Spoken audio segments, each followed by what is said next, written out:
Welcome to the 2022 Marie Colvin Distinguished Lecture presented by the Stony Brook University Marie Colvin Center for International Reporting at the School of Communication and Journalism with support from WSHU Public Radio.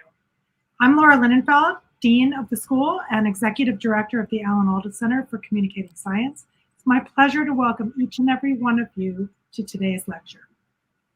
Later this month, we mark 10 years since Marie Colvin was killed by the Syrian government while she was covering the civil war.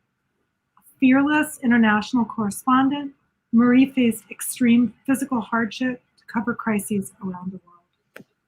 Through her eyes, we were able to bear witness to the atrocities and suffering around the world, raising awareness to foster action and change. Today, we celebrate her enduring legacy, her inspiring spirit, and unyielding commitment to truth-seeking. What a powerhouse. Today's speaker, Nima Elbagir, shares Marie's commitment to bearing witness and broadcasting stories the world needs to hear and to understand. Nima, we're so delighted you're here with us. She's an award-winning journalist and was recently named CNN's first ever Chief International Investigative Correspondent. Congratulations, what a title. Her reporting has shined a light on tragedies and atrocities around the world and has saved lives, inspired the international community to act together and to protect at-risk people and populations. I'm also really honored to have Marie's sister, Kat Colvin, here. Hi, Kat. Hello. With us today, and to welcome our MC, Sarah Baxter. Hello, Sarah. Hello. Good to see you. Former deputy editor of the Sunday Times, to our annual Marie Colvin lecture. Thank you all for joining us. I can't wait to be inspired by this conversation, and I'd like to welcome Kat to say a few words. Thanks so much, Laura, and thanks also everyone for participating and for joining us today for this Marie Colvin lecture series. As Laura Colvin, the sister of Marie Colvin, namesake for this center, and considered by many to be one of the greatest war correspondents of her generation. She was also an amazing sister and truly beloved by so many as a daughter, an aunt, a sister, a colleague, a friend, and a mentor. Very hard to believe that it's been 10 years since her death, and her absence really does leave a hole in our hearts. I want to tell you a little bit more about Marie, the journalist. I'm sure some of you are familiar with her career, but I do think it bears repeating and reminding about what an important voice we lost when Marie was taken from us. Marie spent nearly 30 years covering war and conflict all over the world, most famously in the Middle East, but also in the Balkans, Africa, Sri Lanka, East Timor, really too many places to mention. In 1999, she refused to evacuate a UN compound that was under attack by government forces when the rest of the journalists and UN staff left.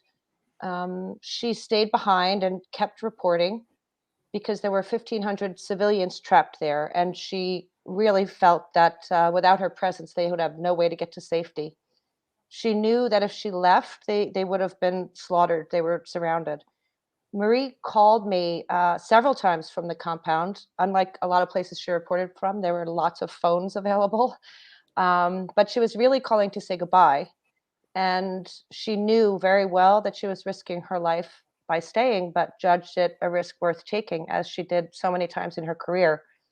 They were eventually rescued, and Marie was credited with saving those 1,500 lives. And I know that that was one of her proudest moments, because she did care so much about people and wanted so much to make a difference in their lives. A few years later is when Marie lost the sight of her left eye in a grenade attack in Sri Lanka, where she was the first journalist in nearly a decade to get into rebel-controlled territory to report from the other side. She lost her sight. That's when she acquired her iconic patch, but really didn't let it stop her or even slow her down. She remained committed to bringing the realities of war to our doorsteps.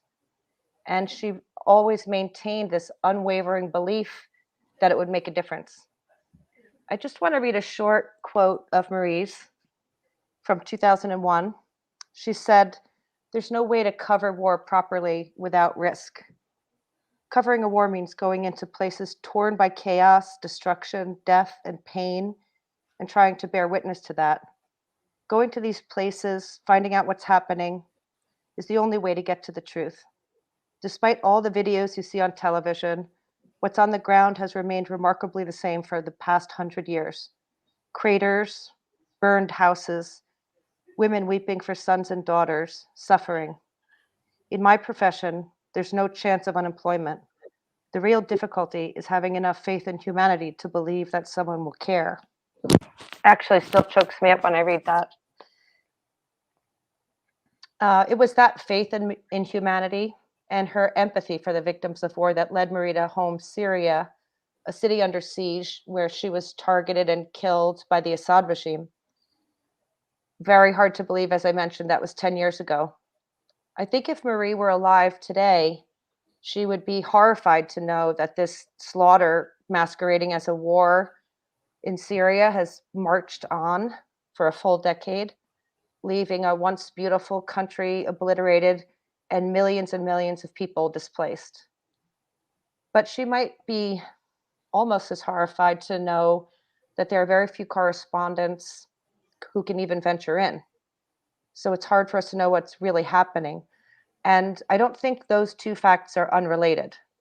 The absence of an international press corps holding a regime to account and documenting what's going on the ground makes it difficult for the rest of us to be engaged and to be outraged. So I guess I'd say Assad's war strategy to silence the press and the killing of Marie was part of that strategy, really has been quite successful, and I think that's incredibly important. So we started the Marie Colvin Center to support activities like this lecture series, to bring awareness and also to train and inspire the next generation of journalists, to get them out in the field safely, reporting and learning. And that's why the center is so important, not only to remember Marie and preserve her legacy, but to really reinforce the importance of having reporters on the ground to bear witness and to keep the faith. And with that, I'll turn it over to Sarah, who was also a close friend and colleague of Marie's at the Sunday Times. Sarah? Thank you, Kat. And of course, I'm delighted to introduce you all to Nima Elbagir. She is, as Laura said, CNN's acclaimed multi-award-winning chief investigative correspondent, international investigative correspondent. And as will be evident when you hear about her work. So Nima was born in the Sudan, and she reported on the atrocities in Darfur early in her career before joining CNN at its international headquarters in London. And I'm going to leave it to Nima to talk to you about some of her incredibly brilliant exposés of human rights abuses. I know that she's far too modest to describe them that way, but I can promise you that her work has had a tremendous impact on viewers and on politicians, and I really commend her for that. Nima displays all those hallmarks of courage in pursuit of truth and justice that was so evident in the work of Marie Colvin, who Nima and I both admire and miss so much. And I'm just going to say I'll be taking questions later, and I'd love to hand the floor to Nima. Oh, thank you so much, Sarah. It was just so ridiculously kind and generous of an introduction. I have to say it is such a privilege to be with you today and to have been asked to give this lecture in honor of Marie and her work, especially as we approach the 10th anniversary of her death. Also the work of correspondents following in her footsteps and risking their lives around the world. It's actually especially meaningful for me to be here to celebrate the work of one of our most prominent and iconic female journalists, as I have been very, very lucky in my career to have had the support of some pretty extraordinary female journalists. Channel 4 News' international editor, Lindsay Hilsum, Christiane Amanpour, My boss here at CNN, Deborah Rayner, they are just this extraordinary community of women who have made me, a Black Muslim, Arabic-speaking Sudanese migrant, feel like I am part, in some small way, of a continuation of a lineage of awkward, obstinate, amazing female journalists.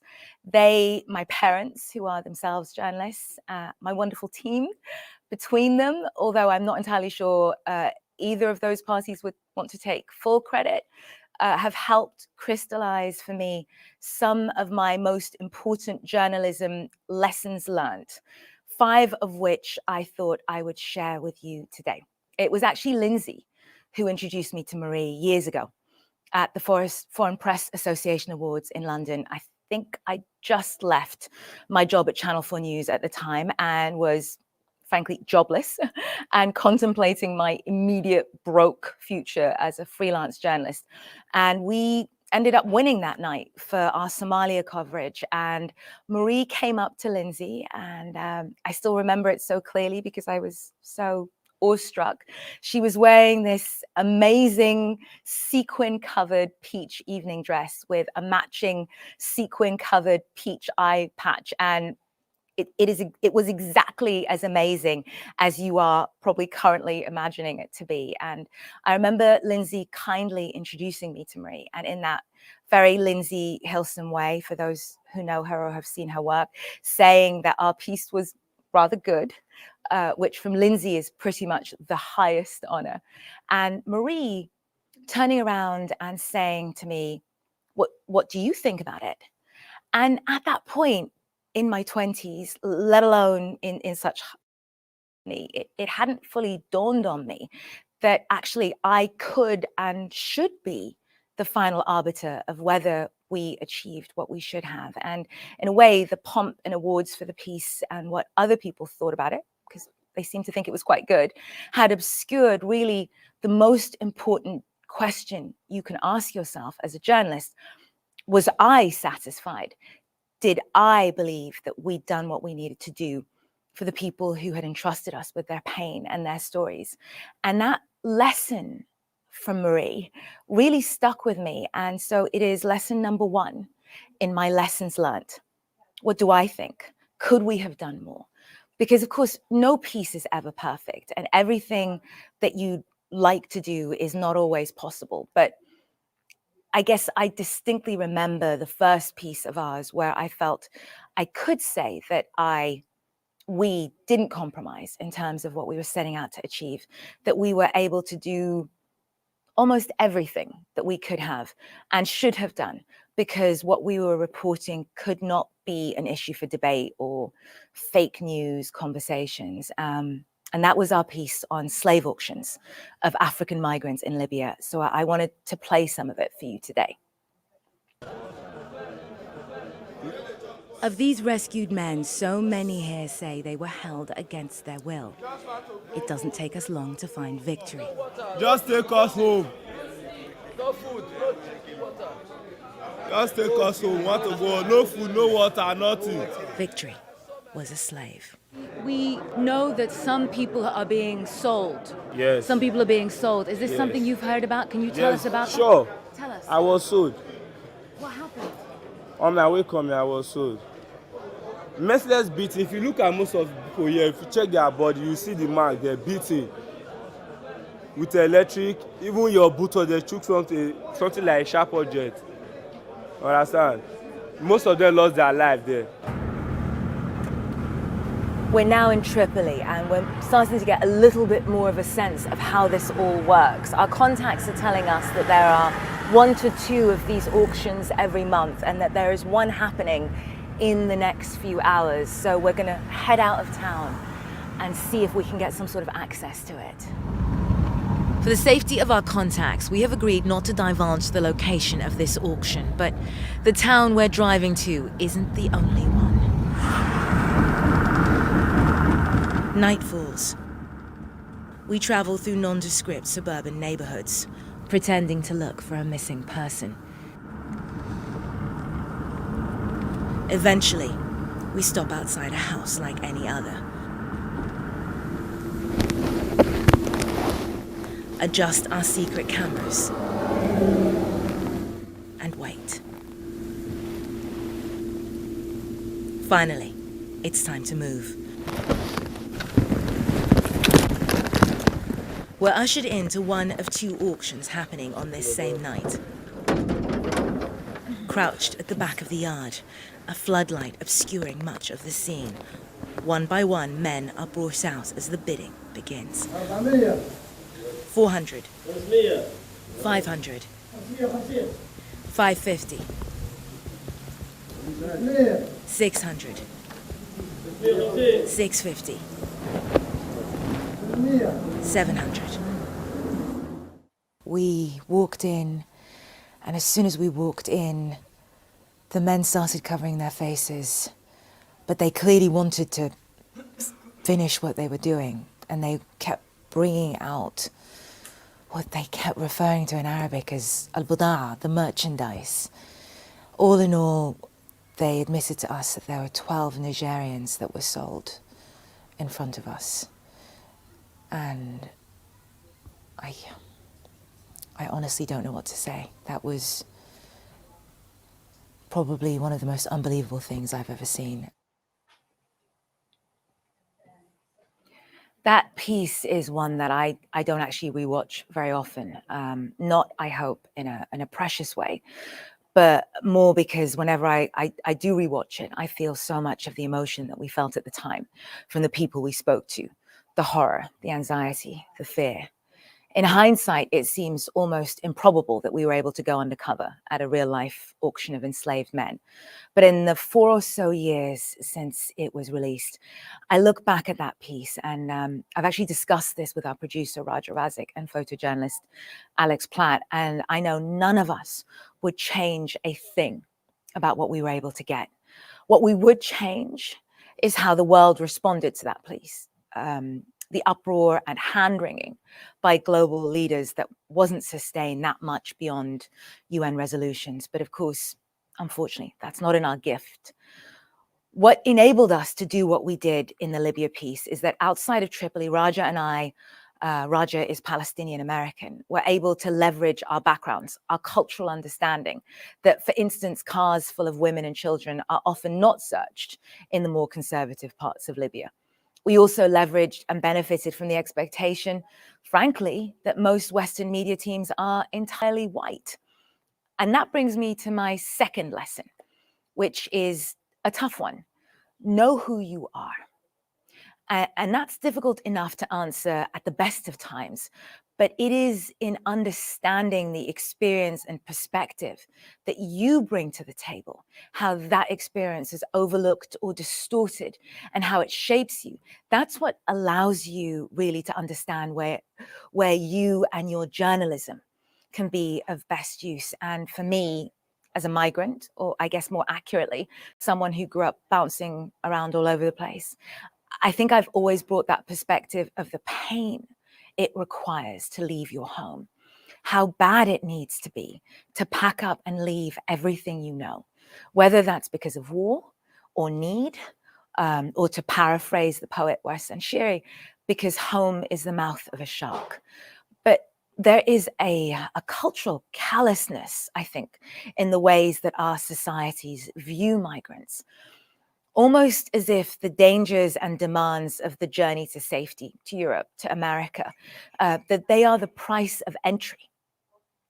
But what does it actually mean to risk everything?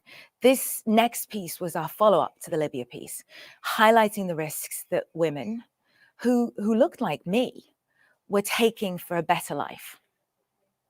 Hub, where we're told traffickers ply their trade openly.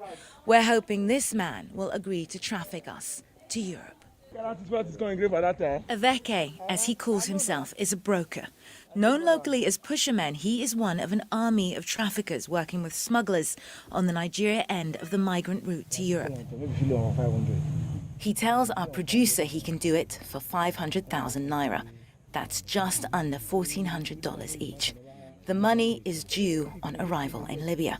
He warns us not to waste his time.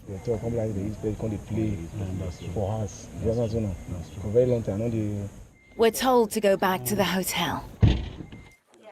We test our undercover cameras and wait.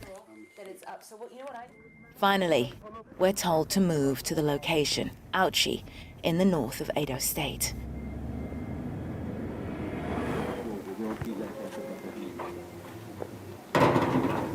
Tonight, Aveke is working out of a local hotel that doubles as a brothel. Inside the brothel, we're told to wait. We don't know what we're waiting for, utterly unprepared, but all of a sudden, we're on the move. Our journey to Europe is underway. You need to We move to the local bus depot where we're told we'll be put on a bus heading north. But first, Aveke wants to know if I have everything I need. like, what is it called? Like when I say here, they have motorcycle here. They have motorcycle, they have keys. You know keys? You know keys? They have keys here. You just have them in your bag. So, it's a journey. You just have it there. So we can't travel without the contraception. You will get them from you. Okay. You get them. You're not paying, but you need to get it from you. As part of Yes, part of the journey. you'll get it for us. Because the women are abused. What happens? The women are abused on the trip? In Libya. In Libya? What happens? They get pregnant. No, that's why he's telling you to have those things. It's not a guarantee. Sometimes, you know, we have to meet one of them.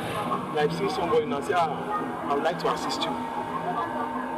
You know what they need. Don't tell me you don't know what I'm saying. You understand? Producer Lillian Leposo worked on that piece with a Nigerian producer who, even years later, we still can't name for their safety. Nick Migwe, our cameraman, trailed in a car behind with the rest of our team. Alex Platt worked on setting up the covert cameras we used. There was this entire infrastructure and support there. But in those moments when Leposo and I finally stepped on the bus, we felt alone. Yet the decision to get on that bus, to force people to reckon with the reality for women who looked like me and her, to try and get our audience to see themselves or their sisters or their friends on that bus, that I think helped solidify for me what I aspire to, and I guess what I hope people take away from our work, a sense of our communal humanity. The reality is, though, that all of us got to go home. But our Nigerian producer had to stay and live with the potential consequences from the Nigerian government, which still refuses to give us visas, from the criminal gangs who lost revenue in the subsequent government clampdown. Yet the producer chose to do the story anyway, not for money or for fame. They weren't even on the byline, but because they believed it was important. Which brings me to lesson number 3. People are always better than you think they will be. The worst thing I think I hear in my job, sometimes even from other journalists, is that people don't care about what happens far from home. Brits don't care, Europeans don't care, Americans don't care that American-made bombs are falling in far-flung places on brown and black people. It's presumptuous and it's lazy. And every piece we have done belies that. Actually, people mostly do care. When you show them the reality on the ground, people care what is being done in their name by their governments. I still remember getting the call from our news desk a few years ago telling me they needed me to come in. A Saudi-led coalition bomb had hit a school bus in Yemen as part of their offensive against the Iran-backed Houthis, Ansar Allah, in Yemen's north. Dozens of schoolboys had been killed and injured. And I remember coming in, walking straight to the desk and standing and watching with other colleagues who had gathered as the footage came in. And there was this shell-shocked looking little boy with his backpack still on, bloodied and silent as just the chaos of the emergency room swirled around him. And another little boy whose head was bandaged, wailing in pain. given the history of US support and arms sales in the region, we knew immediately that there was a really high chance that the bomb that had done this was American made, because American jobs and American workers had been prioritized by not just the Trump administration, but the Obama administration previously and administrations before that. Even though evidence had been mounting for years of the civilian death toll and the civilian so-called collateral damage, the havoc these bombs were wreaking. So we started digging, and we were able to pull together evidence linking American-made bombs to the deaths of school children and civilians in Yemen. But not just that. We were ultimately able to prove that the Saudi-led coalition had distributed US-made weaponry to Al-Qaeda-linked proxies, contributing to further chaos and in violation of the terms of their agreement with the US. This is part of that series. Take a look. On August 9th, Zaid's son Osama filmed his class on their long-awaited school trip, a reward for graduating summer school. Within hours, and it had all gone horribly wrong. A plane from the US-backed Saudi-led coalition struck a bus carrying them. Dozens died. Some of the bodies were so mutilated, identification became impossible. All that's left are the scraps of school books, warped metal, and a single backpack. Eyewitnesses tell CNN this was a direct hit in the middle of a busy market. This video of shrapnel was filmed in the aftermath of the attack and sent to CNN by a contact in Sada. A cameraman working for CNN subsequently filmed these images for us. Munitions experts tell CNN this was a US-made Mark Mk-82 bomb, weighing in at half a ton. The first 5 digits there are the cage number, the commercial and government entity number. This number here denotes Lockheed Martin, one of the top US defense contractors. The influx of weaponry is prolonging the conflict. On our way back from the front line, we spot what we've come in search of. It's absolutely incredible. We're driving past and it's like a graveyard of American military hardware. And this is not under the control of coalition forces. This is in the command of militias, which is expressly forbidden by the arms sales agreement with the US. The outcry was immediate. Not only did people care, but US lawmakers cared, and they passed for the first time the War Powers Resolution Act against the then sitting President Donald Trump, seeking to limit the president's ability to support the Saudi-led coalition in their name. And that brings me to lesson 4, and the belief that most people no longer trust journalists. That's actually untrue. And I think that in and of itself is part of disinformation propaganda. What we have found is that not only do many people actually trust journalists, no matter what they may tell pollsters, often they trust us with their lives. And that's what enables our work to have had the impact it has. People trust us and they come to us when they have nowhere else to turn. We've spent much of the last year reporting on the civil conflict in Ethiopia, the atrocities and obstruction of aid perpetrated by the Ethiopian government and its allies in the Tigray region, a region where the United States Secretary of State Antony Blinken says ethnic cleansing has occurred. Under the cover of Prime Minister Abiy Ahmed engaging in a politically motivated struggle against some of his former colleagues in government in the Tigray People's Liberation Front, Tigrayans have been ethnically targeted, and there are also reports and concerns of retributive attacks along ethnic lines by Tigrayan forces. In ethnically motivated conflicts, narrative is fought over as fiercely as territory, and online mastery of disinformation, it can give you the upper hand in real life, especially if, like the Ethiopian government, you're battling the potential threat of US sanctions. To stop their narrative, their version of how we got here being challenged, the Ethiopian government has placed Tigray under a de facto humanitarian blockade. So that means no medicine, no fuel, No money transfers, no electricity, a communication blackout. Tigray has been excised. It has been cut off from the rest of the world. So reporting on it has involved finding ways to circumnavigate that blackout.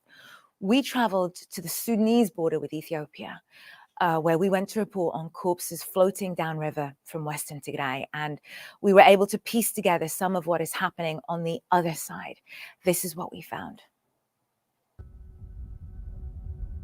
This is the Sitit River, a source of life for the people living along its banks. For weeks, the river has been bringing with it dark secrets from the Ethiopian region of Tigray. Mangled corpses are mysteriously appearing here, downstream in Sudan. We just got a call that 3 bodies were found down at the riverfront, so we're running down to see what we can see. Garry rushes down ahead of us. He's Tigrayan, but has been living here for years. He's a key point of contact for Tigrayans driven to Sudan by the conflict. Fishermen usually spot them first and call Garry. On both sides of the border, Tigrayans keep a grim tally of those believed to have been executed by Ethiopian forces that somehow end up in the river. This is an awful job, but one Tigrayans say is their duty. We reached the first body on this small island. We must warn you, the images you're about to see are very disturbing. From the binds still biting into his skin, it's clear this man suffered a tortured death. This Tigrayan has been helping to recover the dead. He holds up the body, but the image is too gruesome to show you. His eyes, though, betray the horror in front of him. They pulled the body out and the stench was immediate. It clearly had been decomposing along the river for a number of days, and he was tied back with a plastic wire, clearly restrained, and part of the skull was collapsed in. This is a horrible, horrible sight. They move to pick up someone else. Garry makes notes of the bodies and their markings. He's trying to piece together this mystery for his people. He doesn't trust anyone to do it for them. Among the flotsam, another body. Sudanese authorities take photographs as evidence. This is a crime scene, but the potential perpetrators are far from here, in Ethiopia. The second body is put into the same body bag. They have such few resources, but are determined to maintain a certain dignity. They're buried near the river in a shallow grave, in hope that one day they will be exhumed and reburied in their homeland. For now, though, there are only 2 shovels and a pick.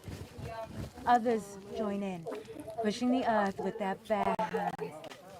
Laid to rest on unconsecrated ground, the Christian Tigrayans desperately try to give respect to their dead, marking the grave with a makeshift cross held together with a single face mask.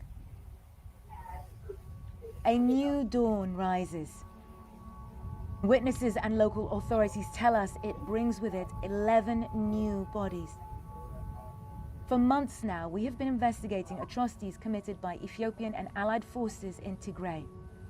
It's clear to us this marks a new chapter in the ethnic cleansing of the region. But here in Sudan, there are survivors, the living speaking on behalf of the dead.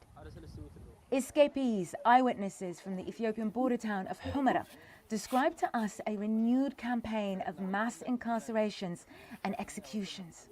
The numbers that they're telling us are extraordinary. We're talking about possibly over 10,000 people detained just for being Tigrayan, they say. We begin to piece together the puzzle. We are here in Sudan, and Wad al-Hilal. Upstream in Ethiopia is Humera. Based on descriptions from multiple escaped detainees, Humera and its surroundings have become a mass detention facility. We were able to pinpoint the locations. Andaya Tabarak, a storage facility. the electric goods warehouse Naked and Mibret Haile, where electric wire is stored, Bet Hinsat, the old prison, and Daguna, the sesame warehouse. The list goes on.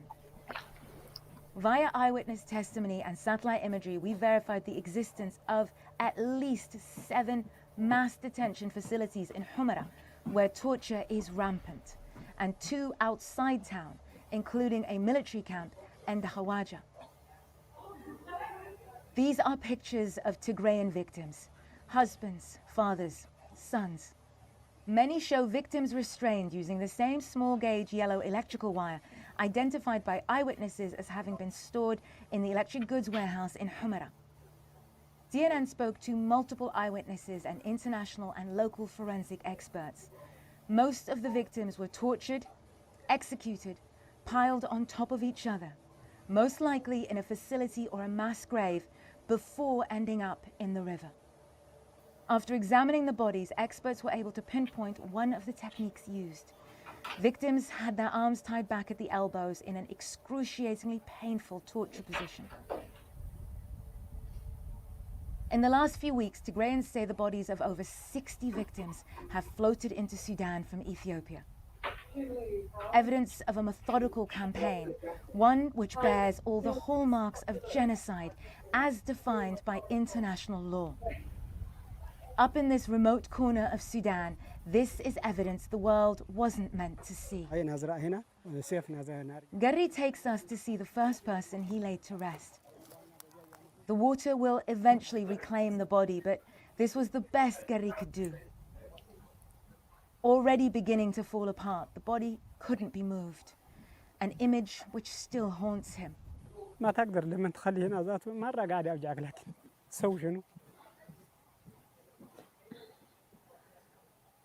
أهلك تخلي جنب البحر أخوك تخلي جنب المياه ما يتأذل ده ما لقى ذل الناس القبر ذل الناس ما لقى لما تشوف يوجعك ما تقدر لكن تسوي شنو بس عندنا زمننا بس لما نلقى الزمن هذه نخليها قبلها.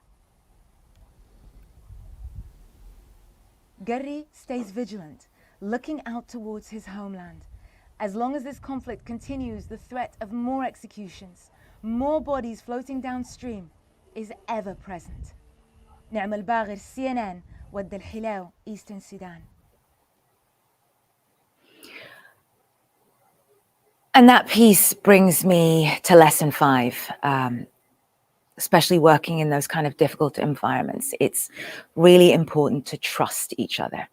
And I know trust is a big word, and many of you may feel like it's more at home in the context of your family relationships rather than your professional ones. But in the work that we do, trust is everything.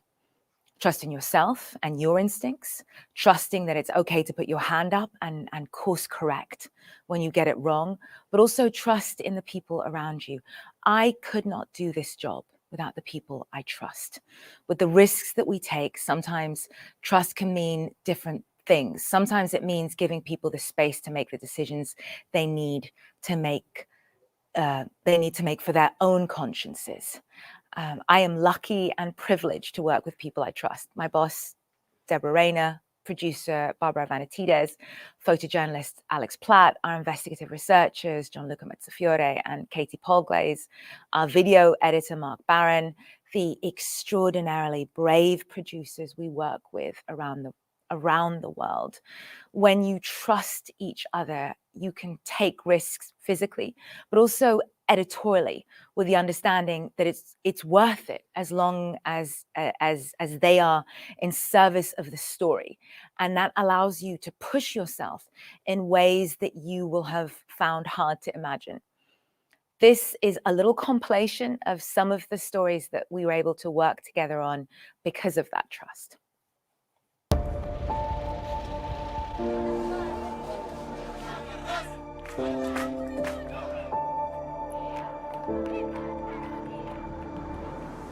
We just got a call that 3 bodies were found down at the riverfront, so we're running down to see what we can see. Are we detained? And unless we are detained, we're not giving them the camera. If you want to have detained a CNN team, then that's what's happened now. We hear that the holy city of Aksum to the west has been sealed off by Eritrean soldiers for 12 days. We need to see for ourselves. Do you know who this man is? In the terms that you're saying, by being here in the Central African Republic, we also spoke to some children up in Kagabandura who had some really disturbing stories to share with us. A family agrees to hide us in what people here call a safe house, but really is just someone's home. I just saw their cars driving past. They're going from door to door, trying to figure out who was out in the demonstrations. Our contacts are telling us that there are 1 to 2 of these auctions every month. All in all, they admitted to us that there are 12 Nigerians that were sold. The derelict coastline of the north of Yemen. We secretly traveled through the night by boat after our previous reporting here led the government to deny us entry. They need urgent support, urgent help. Can you imagine what it would do to this community if this facility was shut down?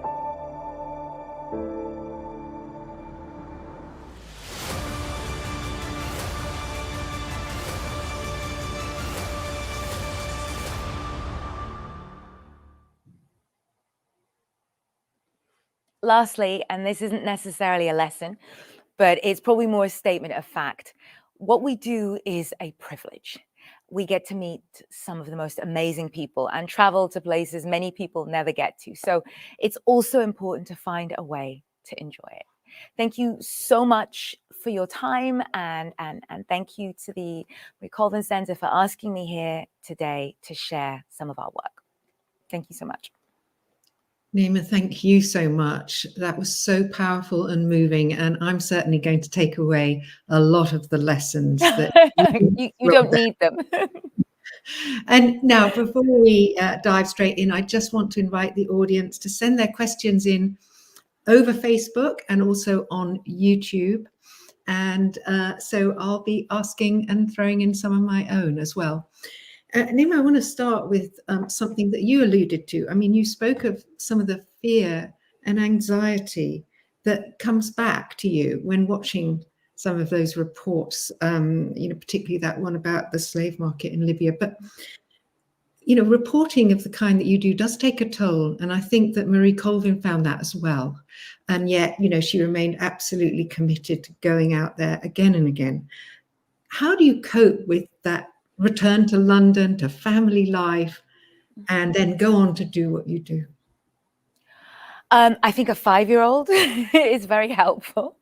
I think walking through the door and being accosted with various Marvel paraphernalia, I would recommend trying to understand what the Hulk is up to kind of completely turn your mind kind of inside out and put it back on the right way around. But I also think I think that's why for me that trust is so important, because it starts in the team. I know that I care immensely for Barbara, our producer, and Alex, our photojournalist, and we kind of operate on the ground as kind of a communal brain. It's kind of editorially incredibly collaborative, and that support means that we are able to have a shorthand with each other. And I think then that the ripple effects of that are felt beyond that basic unit of the three of us, the sisterhood of traveling female journalists. I know that I could drop you an email out of the blue and say, I don't know if I'm feeling okay. I know I could reach out to Lindsay. I think that there is something really incredible about the support that especially women in this job give to each other, and especially those of us with children, those of us who are trying to kind of juggle the different hemispheres of our brains to do justice to the stories when we're on the road, and then come home and figure out how to do justice to the people who rely on you at home. And I think what's really helpful for me, perhaps, is also that my parents were journalists. My brother has a production company. My younger sister used to as a journalist. We have one normal who does very important work as a doctor, Sophia, and she's actually probably the most useful out of all of us. But the support that comes from that. And actually hearing Kat talk about Marie really made me think about my own sisters and how much I rely on that love and support and understanding, and being told when it's necessary, being told to pull myself together when that's necessary, but also being told to give myself a little bit of a break when it's necessary as well. I love that idea of the traveling sisterhood. Yeah. One of the things that really comes out in your talk is your admiration for fellow female correspondents. And so many of the great war reporters and human rights reporters at the moment are women. And it really wasn't very long ago when that women were almost unheard of. In fact, Marie seemed to be quite unique at one point. And, it was really quite a sort of macho crowd of, very daring, often quite dashing male reporters. How do you account for this thriving community now of female war correspondents? I think it's also important to point out that it was also very white. It wasn't just male, it was white. And in some instances, white male and incredibly privileged. And I think that allows us to understand the successes that female correspondents have had in this space, because when you come into that space with the perspective of an outsider and you're fighting for whatever territory that you are able to hold and claim, some of the most important work, I think, comes from being able to see from the outside perspective the way that systems don't function. I was talking to Raja, a very close friend of mine, and who was the Palestinian American producer that I did Libya with, and we were talking about, what does that do to you for her growing up in Palestine, and for me growing up in Sudan under a dictatorship? What does that do to you to understand that systems don't work? And so I think for a generation of female correspondents, Marie, Christiane, Lindsay, and then further along down the line, a little bit you, again, it's as a woman fighting for space in a predominantly male world. What does that do to you to understand that it is not egalitarian, that it is not a meritocracy, and you have to kind of elbow your way in, even if you are in some instances better than the boys?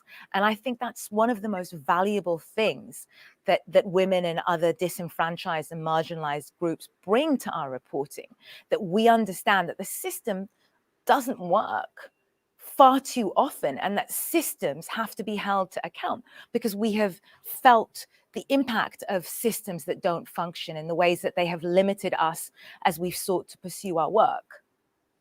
Absolutely. You're so right about all that. Now, the questions are now pouring in. So I've got, the first question is from Chris Camella, and he wants to know, would you mind describing what it was like, what happened when your news crew had been detained? In Ethiopia. I'm assuming, yes. Yes. So we had been hearing reports and speaking to eyewitnesses who had been describing to us what it looked like in the aftermath of one of these incidents, whether it was soldiers randomly opening fire, or what happens to civilians that are too close to what is a moving feast of a front line, right? And when we were supposed to be leaving the city, actually. We were supposed to be trying again to get through that blockade to Aksum. And as we were going in that direction, we started seeing everybody else coming in the opposite direction, which is actually, I think, one of the most stereotypical experiences, I think, of being a foreign correspondent, is that you're going in the way that everybody else is leaving from, and people are kind of waving you back. And so we stopped and we asked what was going on, and they explained that soldiers had opened fire indiscriminately, and that there had been civilians injured, and that area leaving the zone was blocked off. And we decided that this was an opportunity that we would likely never have again, to see what happens to civilians in those situations. So we were actually moving quite slowly.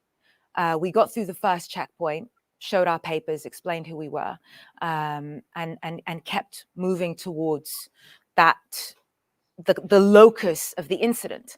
And and you hear me in the full piece saying to the soldiers, we have permission. We can be here, which sounds naive at best, but often I find in those kind of situations, it's best to kind of hold the ground that you know is yours. And in our instance, we had all the permissions necessary. We had stopped and flagged down the soldiers at the checkpoint. And then when we arrived off to the left, it all happened very quickly. And it was actually quite an elongated confrontation. There was a soldier, what was clearly a soldier in plain clothes, and you see that soldier come towards Alex holding a machete, but what you can't really see is that appears to be a grenade held in a little pink hand towel in his other hand. And you know this, Sarah, but the instinct that is drilled into you in that instance is always protect the cameraman, protect the photojournalist, because they are essentially blind. You know, they're looking through a viewfinder, and in a way that gives you a really distorted sense of safety because you're at a remove from the world. So when you see me step around, I'm stepping in front of Alex. Wow. And Barbara, who bless her, it always is in these situations. I'm 6'1" and Alex is about 6'3", 6'4", and Barbara is ferocious, and I think all of about. I don't want to do her a disservice here so she doesn't get upset, but I would say about 5'2", 5'3". And so Barbara's trying to maneuver between us. But I think from the perspective as well of the audience, what you don't realize in that moment is we went in with the expectation that we would not be able to film in the moments that we knew we needed to be filming in at moments like that checkpoint. So it was a very planned for, choreographed setup of the different covert cameras that we had. Alex did the most extraordinary job making sure that there were multiple angles on everything that happened. And what you don't see from the perspective of security and protecting people who took a huge risk to help us is what happened when we were able to secure the footage, and then when we were moved to a secondary location, is that we were able to talk our way out of the situation. But there was also an element of people who clearly felt that what was happening was wrong within the security services, and they facilitated a situation where we were able to walk away not just with our footage but undetained. But we knew in that moment, I think a lot of investigative stuff is documentation, but in the world that we live in, I think with these competing narratives, it is visual evidence is the most important thing that we can bring to any of our work. And the idea that we would come that far and then have that footage taken away from us was just, in my head, I was calculating, do we call the British ambassador? Do we call the American ambassador? All we knew in that moment, and we discussed it later, is that there was no way we were having that taken away from us. No, absolutely not. And but you have been through so many heart-stopping moments like that, which actually brings me to another question by Viola Flowers. And she's asking, now, how and when did you know that this was the right career path for you? What inspired you to first pursue international reporting, given how fraught it is? Yes. What do you think? So I'm the third generation of journalists in my family. So and in fact, watching my father be detained and my mother being interrogated for, the temerity of being independent journalists under a dictatorship, I think perhaps skewed my perspective slightly on what is a fraught situation, maybe. And I trained in my father's newsroom, trained at my father's newspaper, which I'm very aware that is an incredible privilege. But I think it's also important to point out that my father was like, well, I paid in sterling for your education. So you're working in my newsroom. I'm going to try and recoup some of these costs. But I trained in a newsroom that had a national intelligence service, a national security censor sitting in it. And I think that that was probably the best training ground you can have as a journalist, right? Because not only are you having to fight for your journalism and the right to even be a journalist on a daily basis, but I think you're also just very aware of how narratives and kind of, you know, false perceptions of what is patriotism, what does it mean to represent your country, what does it mean to operate in those kind of environments where the narrative is so closely controlled by generals. So I think, I guess I'm trying to not sound like a crazy person right now and make a logical argument for why this is important. The simplest way of answering that question is that I had the privilege of growing up in a family where I saw every day that what we do as journalists matters. And that, I think, is something I am very lucky to have had. Yes, indeed, you are. But at the same time, it's so fascinating to hear you talk about your father being detained. And it's a real reminder to people who are listening and watching that actually journalism isn't just a dangerous profession sometimes for people like you who go willingly into danger, but can be very, very dangerous for journalists in their home countries. And, you know, they run profound risks. And I think, you know, we should all be so grateful to people like your father.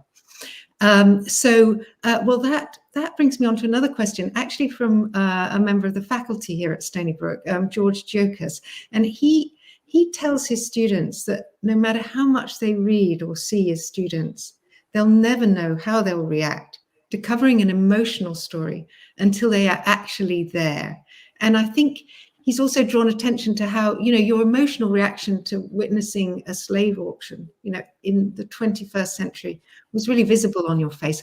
Can you sort of speak to, you know, how it feels? You think you're going into something, you think you're ready for it, but then the experience, you know, really hits you. How do you react? Well, you are never ready for how you're going to react. I don't think that there is any training or any experience that can protect you from that. And I don't think it should, because I think the ability to continue to feel in those moments, the moments that I have been pulled up by friends or colleagues, in fact, by my boss, Debs Rayner, are moments when I didn't show the appropriate emotion. When we got home, when we were in the edit, the awful Ethiopian corpses piece that we showed, it was really important for me to show that in its entirety, because that is something actually we did it back in late August, early September. That is something that I think has stayed with me, because we came back and I was arguing, I and Barbara and our video editor, Mark Barron, were arguing vociferously to show the full footage. We had the footage where you could see what we describe in the digital piece in terms of the preservation of the bodies, to the extent that you see the kind of the mottled color of the flesh and the bruises in some of those places. And it really took my boss, Debs, but also people that we respected and admired from our standards perspective, who were just like, firstly, this is unwatchable. And not just unwatchable in the sense of, you know, morning show casual viewing. This is unwatchable, and it is unfair to ask of the audience this much, because you will lose them. But also, are you guys okay?